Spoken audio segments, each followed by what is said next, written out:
stop making excuses, stop blaming other people. Because as long as I'm blaming you and saying it's all your fault and I can't control it, then the problem never gets solved. No one's ever going to solve that problem and so the problems persist and they generally get worse. Whereas as soon as I actually step up and I take ownership and realize I'm actually in control of this, I take steps to change your perception of me, but by taking different actions. Well, now we get the problem solved. We build a better relationship, and the problem goes away.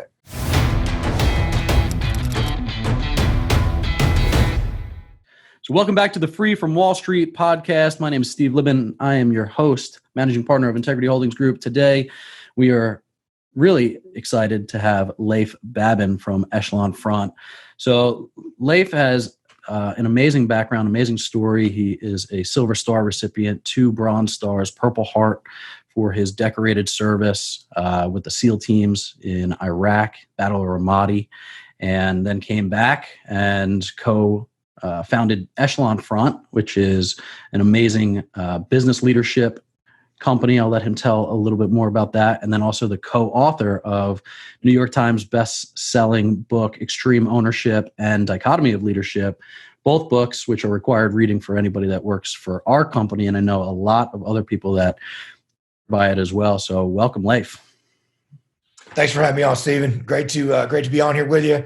I certainly I feel like my background is anything other than amazing, but I have been honored to have participated in some very humbling combat operations, passed on leadership lessons to the SEAL teams for a couple of years as an instructor. And then, for the last almost 9 years now, Jocko Willink, my business partner, and I have taught those lessons to leaders across every industry in the business world you can imagine. So it's been awesome to do that. And I'm glad you get a chance to work with Jocko, in that capacity. So very cool. Yeah, it was very cool. And so first and foremost, thank you so much for your service.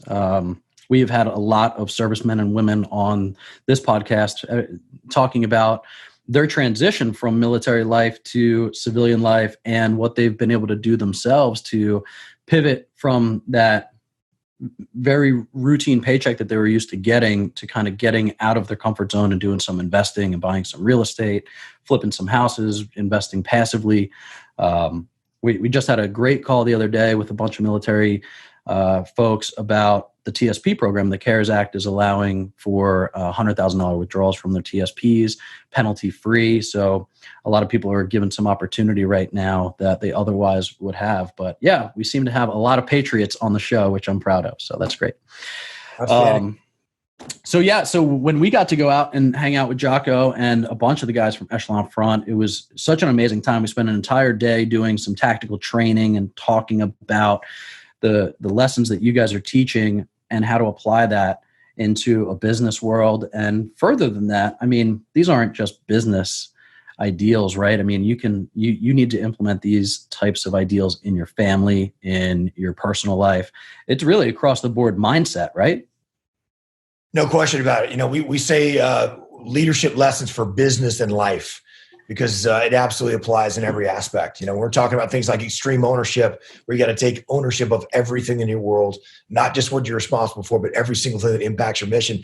And that applies in a work environment, working with a boss or with your colleagues or your team. When you're trying to accomplish that mission, in the business world, it certainly applies when you're talking about being a parent, being a spouse, a member of your community as well. And it's about, if you can take extreme ownership, you're going to build stronger relationships with people. You're going to get problems solved, and you're going to be a lot more effective across every aspect of your life, for sure. Yeah, some of the key takeaways for me is this is applicable, and it's like a muscle, right? You can become a leader. You can learn to become a leader. I love when people say leaders aren't made; they're born, and that's changed, right? That paradigm shift has taken place, I think, where people are recognizing that there are skills that you can learn and implement and continue to implement and get better and better at versus I'm either a leader or I'm not. Yeah, look, I think that's a big excuse that people use, right? I see the people that say, well, leaders are born, not made, and you either have it or you don't. I mean, that what that really means is you're waiting to hire like the one person on your team that can come in and make all the difference in the world. Instead of actually, really what you're doing is giving yourself an out, and instead of actually taking ownership yourself and say, well, look, if you were actually training and mentoring and working with people, then they would get a lot better as a result. There's no question that there are people that are born with certain skills. Some people have more charisma. Some people have the ability to, the gift of gab, some have called it, to be able to stand up in front of a room and engage people. There's no question that people have some innate skills when it comes to that. But there's no question also that leadership is a skill, and that skill can be honed, that skill can be learned, that skill can be improved upon. The only people that are the exception to that rule are people who are simply not humble enough to accept criticism, to look themselves in the mirror and realize that they have things that they can work on, that they can improve on, or the people that just deny that it is their fault, or they can't actually take ownership of issues that there are mistakes they made where they could have improved. And when you have someone who's not humble, then they're not ever going to get better. And so those are the people that we see fail. We saw that in the SEAL teams. This is what causes leaders to get fired in almost every case in the SEAL teams, not because they're tactically unsound, not because they're not physically fit, not because they're not capable. It's simply because they can't take ownership and they want to point fingers and make excuses and cast blame. And it's exactly the same thing in the business world or really in any aspect of life. Yeah. And I think that humility piece is so big. It's a core value in our businesses. And it's become a core value because it got learned. Right. I think when we started this business, I'm man enough to admit that I was trying to lead with some force and not, the way that you guys are teaching in the book. And I think I've become a better leader over the last decade because of information that you guys have shared. And that humility piece, I think it's a difficult thing to look inward, right? And take that ownership. It's easy to look outward and create those excuses. But once you get to that place of really living with some humility, man, the relationships that it builds, the attraction of other people that are also humble and willing to win and do anything that it takes to win and put themselves second to the mission, that's when you really start to see the beauty of humility come out. I think humility is talked about a lot in kind of an ethereal way, and maybe it's more theory than actual practice. But when you see it in practice, man, it makes all the difference in the world. No question about it, Stephen. We see that, the joke in the SEAL teams is that people fighting over who's the most humble guy, bragging about how humble they are. Yeah. And obviously that's ridiculous. But it's even though all joking aside, we get asked, we ask that question all the time. What's the most important quality in a leader? And the answer is humility. The answer is humility, because when you're not humble, then you can't ultimately look in the mirror and with that really a realistic self-assessment of where could you improve? Where are you weak? Where do you actually need work? How could you have done things better? And that's really the key quality that the most successful people have, is that they're willing to look themselves in the mirror, so they're constantly learning and improving all the time. It's the other thing I think it's important to say is, when we talk about leadership, sometimes people see that, particularly in the civilian world, they see that as like, oh, you're talking about the senior boss man or boss woman in charge of, this huge team at the highest levels of, C-suite corporate America. That's not at all what we're talking about. We're talking at leaders at every level of the team, from the senior person in charge down to the frontline trooper, not in charge of anybody else but just themselves and their piece of the mission. And I think when you see how much power and how much control you have over a situation simply by taking ownership, by building relationships, by leveraging resources, by creating opportunities or making recommendations, even up the chain if it's above your pay grade to make recommendations, that's really the secret of extreme ownership, and it applies no matter what level of the team that you're on.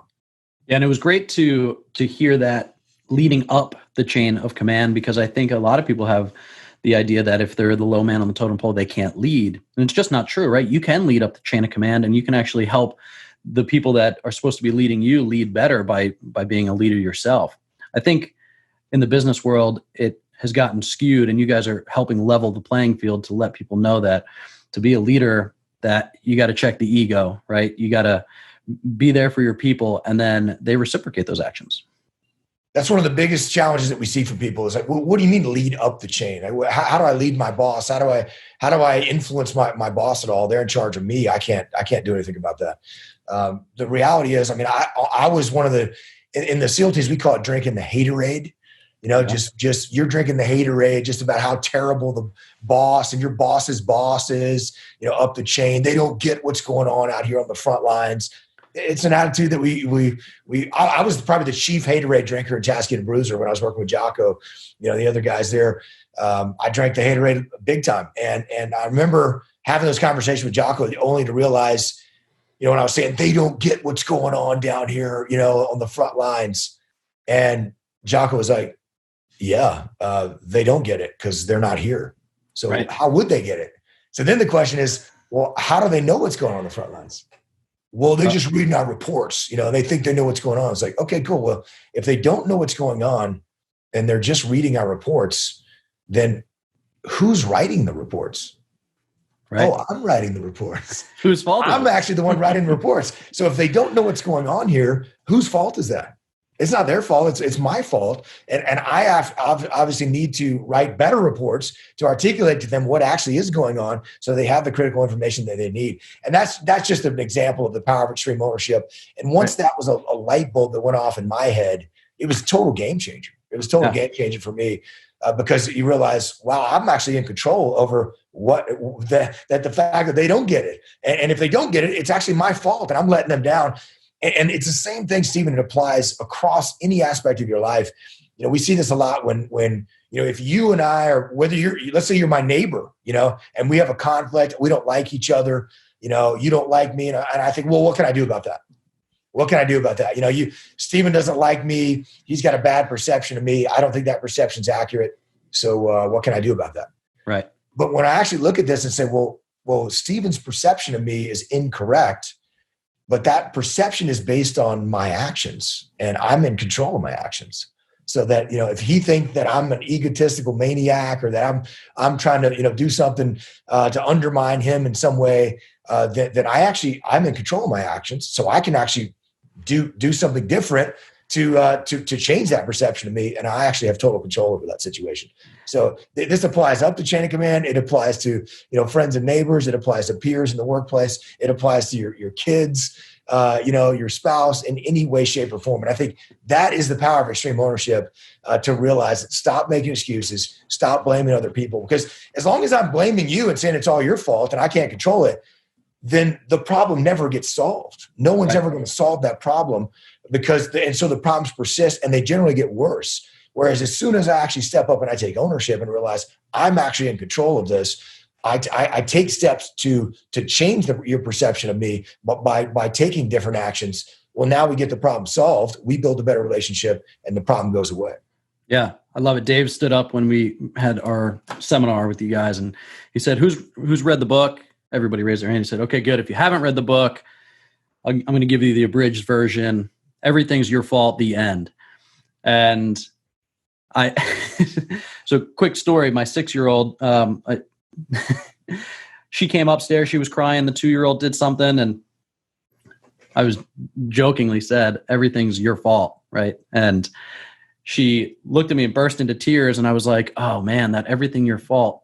So that is real. Maybe a softer glove should be used when using it on a 6-year-old. So I don't know if you've ever told your kids that everything's your fault, but she's super sensitive. She started crying. My wife and I had a little bit of a conflict after that about me saying everything is your fault to my 6-year-old. And then she came immediately downstairs. I would push back on that because when you are saying everything is your fault, Stephen, what are you actually saying?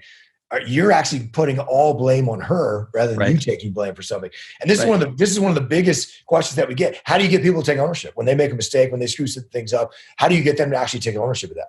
And the answer is very simple. You take ownership. And it's one of the biggest failings, even for people who've read the book, who live and breathe this stuff. I fail at this. And I can tell you, my wife will remind me with frequency when I start casting blame, make excuses, that I wrote a book called Extreme Ownership. And I was mistaken. So, yeah, I mean, talk about the most extreme way to have to take ownership is by writing the book you guys wrote.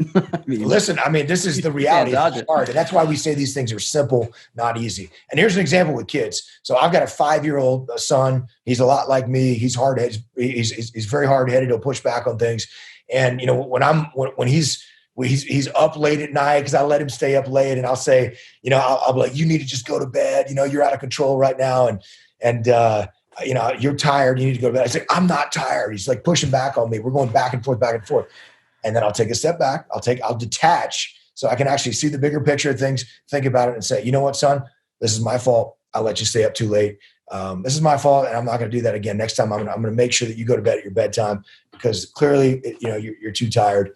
And it's my fault for letting that happen. And when I actually do that, I'm watching in this 5-year-old, an amazing example how well this stuff works. Because it actually is my fault. I'm not just saying it's not a Jedi mind trick. Right. No, it actually is my fault. I'm the parent. He's 5. It's right. Whether or not he goes to bed is entirely up to me, not him. So it's 100% my fault. But when I take ownership of that, instead of him actually, just butting heads with me and saying, yeah, Dad, it is all your fault. He actually says, yeah, you know what, Dad, I am tired and I'm kind of ready to go to bed. Let's read a story. I mean, you see the problem actually getting solved simply by taking ownership. So that is the secret. Is when you want people to take ownership, don't point fingers at them and say, you need to take ownership. You actually take ownership. Yeah. So that's great because my wife and I were putting together a couple of questions to ask on this podcast that I said we were going to be doing today. And one of them was, how do you get through so the opposite of that is, a sensitive kid that's pouty or whiny about stuff and they don't, can't fire them, right? Do you push harder? Do you lay back? And, it sounds like you just kind of answered it. It's not about harsh. It's not about personality. It's about you saying, look, this is my fault, right? And whatever the issue is, and addressing where you stood out and allowing them to see you do that and go, okay, cool. Now we can move forward. Look, when people see you put your ego in check, they can put their egos in check. It doesn't matter if they're a toddler or if they're an adult. I do think people look at, they think they have a perception of the military or the SEAL teams, or, they look at someone like Jocko or me, if we're going to hold the line in every situation. And the reality is the direct approach is almost never the right approach. And this is something that Sun Tzu wrote about, 3,000 years ago, the frontal assault on a hardened enemy position is going to be very costly and generally less effective. You want to use the flanking maneuver, coming from the side, coming from the back, approach them in a way that they don't see. So that softer approach, the indirect approach is almost always going to be the best way to approach things. Every human being is different, it's interesting when you go into these, a lot of leadership consulting firms, they like to use these psychological profiles and kind of put people in different boxes. And that's all well and fine. No factor. I mean, obviously there are similarities in people, but every single person is different. Every single human being is different. And so we say there's only 2 measures that matter: effective and ineffective. So, if you're communicating with your kids, with others in a way, you got to find a way to be effective. If you're not effective, then you got to find a way to be effective. And that is kind of you taking a subtle approach, using that, that indirect approach. I mean, think about it. If you're having a conversation with your wife, or your spouse, or anyone out there, and you can see that they're getting spun up or angry or agitated about something, what happens if you tell them to calm down? Right. What happens? Yeah. What's the relax? Yeah. Relax. Yeah. You need to just settle down right now. I can tell you, for me, it delivers the opposite outcome. That's right. Right. The opposite outcome. So it's a whole lot better to take the indirect approach to say, I can see that happening. And so what I actually need to do is say, you know what? Hey, I can see there's a lot on your plate right now. Let me take this off. I can take the kids and take them outside for a little bit. Let me handle this problem. Hey, let me jump in there and do the dishes. Let me jump in here and actually solve this problem, or let me talk to the landscape, or whatever it may be in the most, seemingly, menial task.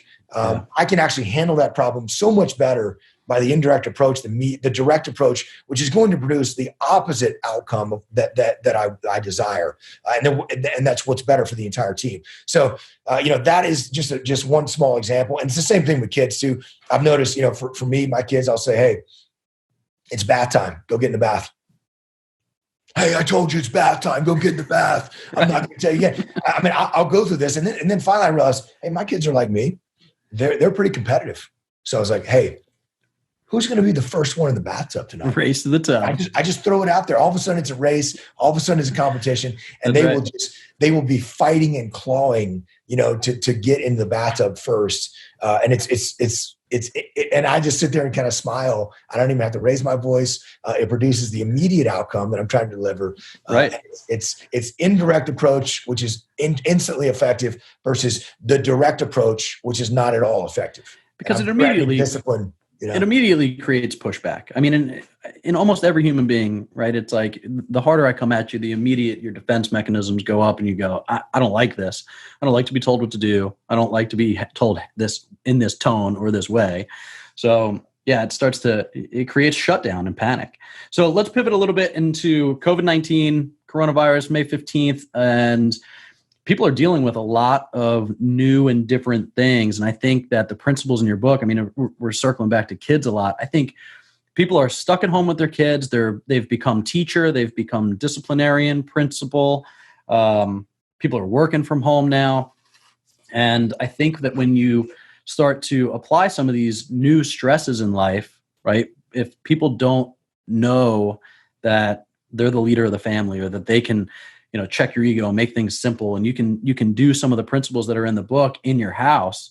What advice do you have for people that are pivoting into this whole new world? And just give us a couple of leadership tips through crisis, which clearly you guys know a lot about. I mean, a lot of people look at this as a crisis, and what should they be doing to help themselves and their families get through it? Absolutely. Well, first of all, it starts with taking ownership. When you're under pressure, it's easy to lose your cool. It's easy to get frustrated. It's easy to get angry, more so than you would otherwise when you're under pressure, when you're under stress, when you're not sleeping as well. When this is something we see on deployment. When you're locked in a small space and working in a camp with a group of guys, and you can get on each other's nerves by the end of that deployment after 6 or 7 months together. So same thing, obviously, with families, that are self-isolated in so many areas right now. So be aware of that. Take ownership. Rather than get frustrated with someone else, look at yourself first. We utilize what we call 4 laws of combat, and those are cover and move, simple, prioritize and execute, and decentralized command. These are really the 4 principles that any team, any organization can actually utilize. And I think that applies in your workspace. It applies absolutely on the home front. Cover and move is simply about teamwork, working together as a team, and realize, listen, when the team wins, everybody wins. When the team fails, everybody fails. So that means that, if I see that, my spouse is covering down on stuff, or my kids are covering down on stuff, or my dad is, or my mom, or whoever it is actually taking a lot on them, I can actually help them, take some of that for them, cover so they can move, then they can cover so I can move. And really what that really is, to summarize cover and move, is simply just about the recognition that it's not about you, it's about the mission. But the mission is first, and if the team wins, everybody wins. So I'm gonna do whatever I can to support the mission. Part of cover and move is the recognition that if you're saying that's not my job, then you don't understand cover and move, right? So because if you understand cover and move, then there's nothing that's not my job. I'm going to do whatever I can to help the team out in any way that I can. So that is a principle I think can help you very much so. On the home front as well as in the business front. Keeping it simple, keeping things simple as well. Communications have to be in a manner that's simple, clear, concise. The test for whether or not you've communicated effectively, and whether you're talking to your kids, whether you're talking to your spouse, whether you're talking to a colleague in a work from home environment, through text message or a phone call or a Zoom, meeting, is the test for whether or not you've done it right is that they get it. And if they don't get it, instead of getting frustrated and angry with them, look at yourself first, take ownership, and realize, okay, I've got to keep things simple, and I've got to communicate in a manner that's simple, clear, and concise. So that's a really important one as well. Prioritize and execute. When you've got 12 or 15 things buried down on you, this is a big one on the home front right now. People that are working from home and trying to take care of all they have to do, from a work perspective at home. Meanwhile, they're also having to homeschool their kids. They're having to actually, make time to do the things around the house they need to do and balance all those things. You've got to prioritize and execute. You got to be disciplined. You got to put together a schedule. You got to be able to follow those priorities, manage that schedule, and obviously part of prioritize and execute as well is being flexible, so you can actually shift to different priorities. And then finally, decentralized command. So if you're trying to do everything and dictate to everybody what they should do, you're not going to be successful. So you've got to actually give the broad overarching guidance which is what we call commander's intent in the military. This is the strategic goal we're trying to accomplish, and then allow people to step up to be able to come up with a plan on how they could best execute that. And that applies whether you're talking on the home front with that, kids homeschooling schedule. Let them come up with their schedule as much as they can. Make sure that it meets the parameters. Make sure that it meets the within the time constraints and the resource that you have. And the same thing too for your team. In a work from home environment, here's the overarching goal. Let's talk about how we're going to actually execute that and give people ownership of that plan so they can step up and lead. Those things are going to be crucial to allowing you to be successful both on the home front and from a business perspective. Yeah, and something that resonated with me when we were at your seminar too is, if I force my plan down your throat, right, and it's 100% got to be my plan, how well are you going to execute on my plan if you disagree with it, right? And you guys talk about this in the book a little bit. I'd rather have somebody that's going to do something 80% of the way that I would do it, but be 100% owned into their own plan because they're going to go and make it work. How easy is it for them to come back to me and say, hey, your plan didn't work, dummy, right? Versus this is my plan. Now I got to take ownership of it. If it doesn't work, it's me that's looking at it as a failure. So they're going to work that much harder to make sure that gets done. And being able to say, here's the goal and let people figure out what their own plan is to get there. That was big for me to learn as a leader too, because we always think, I think as entrepreneurs and as business owners and leaders that we're the only ones that have good ideas. But when you start to recognize that these amazing people that you've hired to go along this journey with you have better ideas often than you do as the leader, and you can give that up and let them go and run and watch them win on your behalf and win with you, it's huge. And they may come up with something that is, even a new guy in a SEAL platoon, it may come up with just bring in a new perspective and come up with a way to solve a problem that you've been dealing with in a way that you hadn't even thought about. That's way more effective. So rather than me dictate everything, who's the better leader? Me dictating everything and showing everyone that I'm in charge, or me allowing my people to come up with the most innovative and creative way to solve a problem, which then makes my team that much more effective. It makes me look like a rock star leader, right, when to allow that to happen. I mean, your point, Stephen, I think is a really great one, which is, if you dictate to me what the plan is and it's your plan, even if I have issues with the plan, you just say, shut up and go do it. I mean, as soon as we come up against an obstacle, man, that plan is going to fail. 100%, right? It's going to fail. Why? So I can go back and show you, Stephen, see, think of this. That's Whereas if you let me execute with the 80% solution, I come up against an obstacle, I'm going to figure out a way around that obstacle. I'm going to come back to you and say, hey, Stephen, here's what we did, in order to overcome this. There's a much greater chance that we figure out a solution to solve the problem and then we're overall successful. Even if your solution was 100% and mine's only 80%, man, you want to let your people run with stuff for sure. Yeah. And it's no different for kids too. If I let my kids come up with how they're going to execute a plan and it's their plan, it's the greatest thing in the world. My son, who's 5, as I said before, we do these workouts. Jocko has the Warrior Kid book series, and so my son has read those, and we were doing this Warrior Kid workout, like deck of cards workout, where you assign each suit in the deck of cards is assigned different exercises. And I try to get my son to work out with me all the time. He'll push back. He'll say, I don't want to do it. I'm tired. I don't feel like it. I just let him come up with a plan, and we must have erased, he assigned diamonds was push-ups, then diamonds was jumping jacks, then diamonds was squats, then diamonds was lunges. We went back and forth. I was getting a little impatient, but I suppressed that. Right. I let him come up with a plan. He did the entire workout with me for the first time ever, didn't quit on it, kept going because it was his plan. And it's just one small example of how effective that is when you let people actually come up with that and go execute. So let's bring it in for a landing. Last thing we want to talk about is something that we were talking about before the show started, which was in this new paradigm, new normal, people need to innovate and adapt, right? So talk to us a little bit about why we should be constantly doing that, not just during times of crisis, but constantly looking on ways to innovate and adapt and win, and how people can start to implement that today. Yeah, this is such a challenge for people, which is what I love, the message of your podcast here, Stephen, that you're trying to get people to innovate, adapt, think outside the box, from maybe how they might have invested in the past and the things they might have done previously.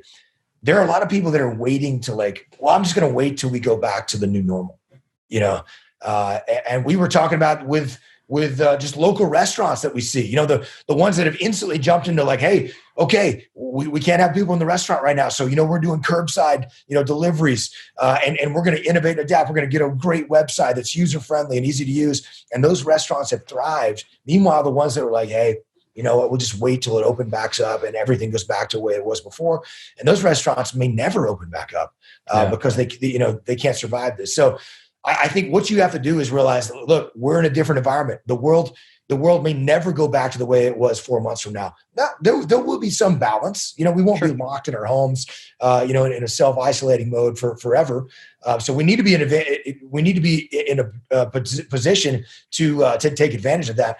In combat operations, we came up with enemy's most dangerous course of action and the enemy's most likely course of action. So on any combat operation, we're going to be thinking about what's the worst case scenario. Let's be prepared for that. And then we're thinking about what's the likely scenario that we see happening, and let's be prepared for that. So I think if you think about those contingencies, that's going to prepare you to be able to take advantage of opportunities. Okay, worst case scenario. Okay, we're 6 months from now, we're still locked at home, self-isolating. We've had another spike in COVID-19, issues. We're ready for that. Let's be ready for that. But let's say the markets do go back to more of a normal pace, and we're back in action. Let's say a treatment comes out for COVID-19 and it totally changes the game, and now we're not even really worried about this anymore in the way, from a mortality perspective that we were, today and a few weeks ago. So that is, we're prepared for those contingencies and ready. So you got to constantly innovate and adapt all the time. You don't see that in movies and books as often. And this is something that was a crucial thing for us in Tasking and Bruiser, our SEAL Tasking. Every single combat operation we came back from, we dropped our gear, we sat in the mission planning space, and we talked about what went right, we talked about what went wrong, we talked about what's the enemy doing now that we could adapt our standard operating procedures and really try to take advantage of something that they're doing to try to mitigate some risk in some way. That was crucial to our success.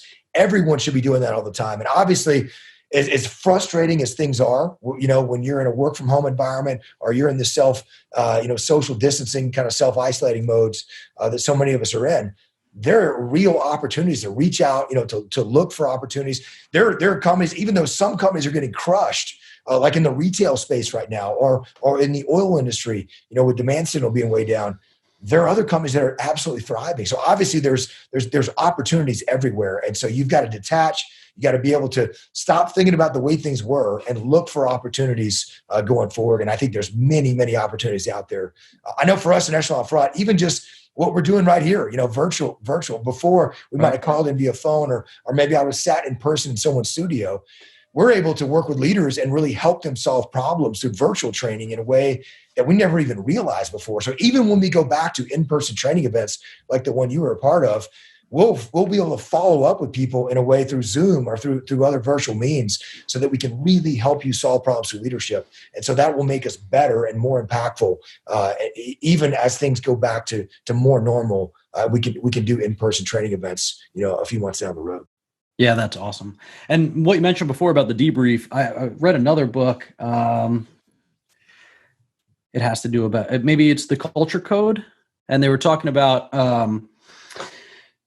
they had 40 different cultures that they really studied and honed into. The SEAL teams were one of them, about, what makes a great team and, what the best cultures are and how they're created.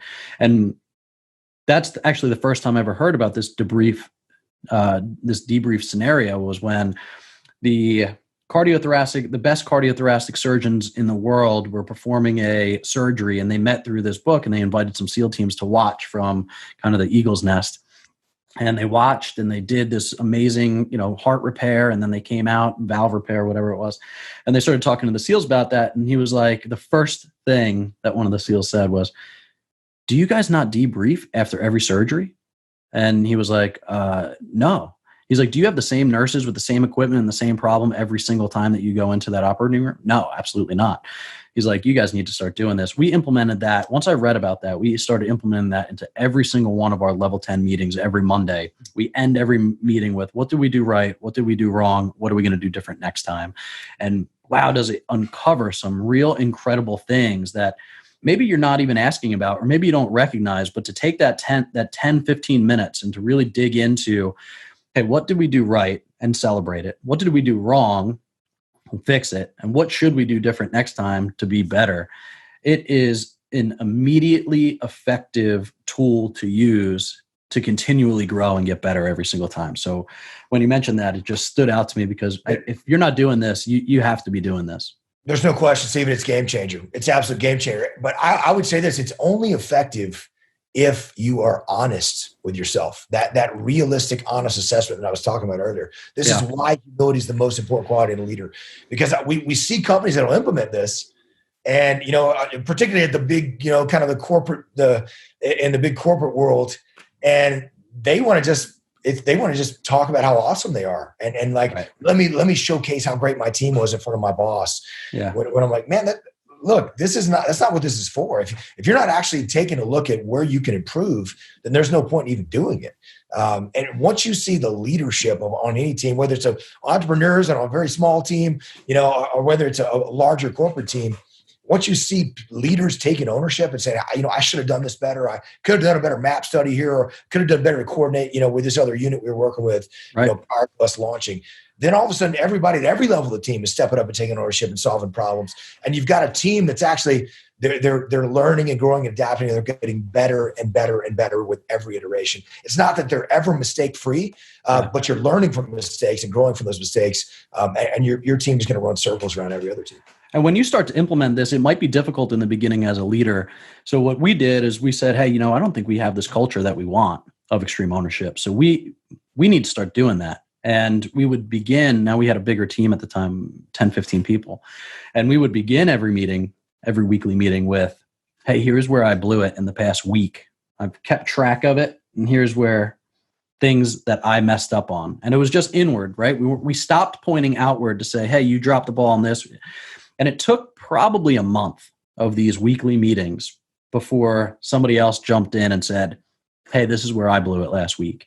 And then over time, it just continued to be that humble thought process around the table of like, well, let me think what I did wrong and present it to the group versus hiding that information, which is, I think, kind of what most people want to do. That's the standard human condition, no doubt. When you have this culture of saying, hey, let's bring up what I did wrong and not what you did wrong, and people start looking inward and start taking that next level of accountability, that's a game changer. And this is what I was talking about with extreme ownership, Stephen. So let's say we're debriefing on some project that we just completed, and you screwed something up and you didn't deliver, a key piece of that project on time or within budget or whatever it was. If I come at you and be like, Stephen, you screwed this up and you need to fix that. This is exactly what I'm talking about. What are you going to do? You're going to push back at me. You're going to point fingers at me. We're not actually going to get to the root of getting that problem solved. Whereas if I actually, and if I'm in charge of this team and you didn't deliver something, ultimately it is my fault. So if I truly believe that, then what I'm going to say is, listen, Stephen, we didn't, that key task didn't get done. And I didn't do a good enough job explaining to you why that was important, of making sure that you had the training and resources necessary to complete that task, and really tracking with you and following up with you early enough to where we can make sure that we could get some of those problems solved, even with some of the setbacks. I'm going to do a better job of that going forward. And your reaction, instead of being just like with your kid we were talking about earlier, instead of you being like, you're right, Leif, that is all your fault, you're actually going to say, you know what? No, I should have reached out earlier. I realized it was going to be a problem, and I'm not going to let that happen next time. So we're actually going to get that problem solved. We're going to put together a plan to make sure that problem gets solved next time, and we're not going to have that issue again. Yeah. My wife did ask me when I was going to come out with the children's book, Everything Is Your Fault. And so I said, we should probably work on that together. Well, listen, Leif, all incredible stuff. If you haven't gone out and gotten the book, Extreme Ownership, go get it. The follow-up to that, Dichotomy of Leadership, I think is so important as well. Because the principles that you guys lay out, there's nuance to it, right? It's not a hard and fast line. There's a lot of gray in it. And that's what Dichotomy of Leadership is really covering. And that gave me a lot of just really good pointers, because it's not, a straightforward situation every single time. It's not the same situation every time. And when you're prioritizing and executing, you're also prioritizing and executing how you deal with some of these relationships and some of these people, and who gets a longer rope, who gets a shorter rope. And so it's not hard and fast rules. They're great chapter by chapter rules to be able to implement into your life. Really, and for me, the whole reason that extreme ownership applies so well to our business is because I no longer wanted to be at the beck and call of Wall Street. I had zero say in what these businesses are doing. I have no understanding of market fundamentals and why the market might be up or why it might be down. My dad passed away 6 years ago, and he lost a lot of money in the market and didn't live long enough to ride it back up. And what I started to recognize is that we are offloading a lot of our financial ownership to Wall Street, stocks, bonds, mutual funds, and ETFs, and we don't really understand why they work, how they work. So I wanted to take control of my financial future in a way that nobody else will. So when you think about how to get free from Wall Street, how to take control of your financial future, what you're going to invest in, how is your family going to retire, what kind of generational wealth are you going to pass on, you are the only person that is going to care about that the way that it should be cared about. If you can't take extreme ownership in your personal life and your personal finances, you're never going to have any level of financial freedom. So right now, as we were talking about before, innovate, adapt. You can right now do all kinds of things that you were not able to do before. Penalty-free withdrawals from 401ks and TSPs. You can do all kinds of things in terms of investing and getting away from the volatility of the market. You can do all kinds of things in your family to make those relationships stronger and better. So this quote-unquote crisis is a huge opportunity to really capitalize, take extreme ownership of your life and your finances, and just really figure out what Echelon Front is teaching business owners and leaders and how to apply that into your life. And it's been incredible. I mean, I think right now you can look at it as a trying time or an opportunistic time. And if you take ownership and you really look at it from a way that can be life-changing, then I think you'll win in this environment. Otherwise, like you mentioned before, some of those restaurants that won't be opening, some of those families will be destroyed, some of those businesses will be destroyed as well. But on the converse, you can really win during a time like this, and you're showing us how to do that. We really appreciate it. On the battlefield, we said adapt or die. It's adapt or die, and you've got to do that. You have to be willing to do that. And I think you're exactly right, Stephen. This is an amazing opportunity. There's certainly some challenges. I don't want to make light of those challenges. Right. This is a deadly disease we're dealing with, for sure. But there's some awesome opportunities out there, and you just have to be willing to free your mind, detach, and see the bigger picture rather than try to focus on when do we get back to the way things always were. That's right. Well, Leif, awesome talking to you, man. Really appreciate all of the amazing tips and tricks. If people want to reach out, who's the ideal client? Who should they reach out to? How do they get in touch with you guys? They can contact us through the website, echelonfront.com. And, really for us, it's that we just launched an EF Online training program. So we have an online training program now. We're doing multiple webinars a week where we put out some information. We answer questions from leaders. So if you want to come check out what we're doing, we'd be excited to have you. Anyone who's interested in improving themselves in any capacity, no matter what level of leader they are in any organization, all the way down to the front line, individual contributor or individual entrepreneur not in charge of themselves, are just in charge of themselves and their piece of the mission.